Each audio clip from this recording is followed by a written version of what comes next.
प्रत्येक अनुभवानंतर आपण काहीतरी गोष्ट शिकत जातो. तुम्ही जर शिकत नसाल ना, so there is a serious problem येतो. तुम्ही शिकला पाहिजे, चुका हा झाला पाहिजे असं मला वाटतं. चुका झाल्यानंतरच आपल्याला कळतं सुरुवातीला त्यामुळे खूप माती खाल्ली आहे सुरुवातीला. आपल्याला सतत असं वाटणं की याच्या आधी अरे हा चांगला करू शकलो असतो मी, हे माझ्या मते कुठेतरी ना शिकण्याचं एक तुझ्या मनातलं हे आहे ना, ते राहिलं पाहिजे जीवन.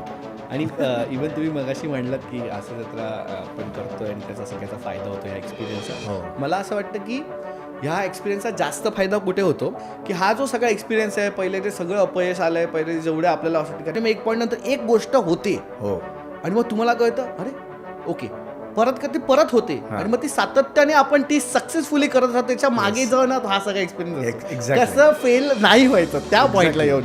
एक्झॅक्टली मी म्हणत होतो तू आत्ता जे म्हणालास ना, आयुष्यात अपयश खूप महत्वाचं आहे. लोक अपयशाने खचतात ना, तर मला असं वाटतं अपयश इन्स्पायरिंग असलं पाहिजे की यार माझं काय चुकतंय त्यावेळेला काय नाही समजत त्यावेळेला वाईट नाही वाटतं. पण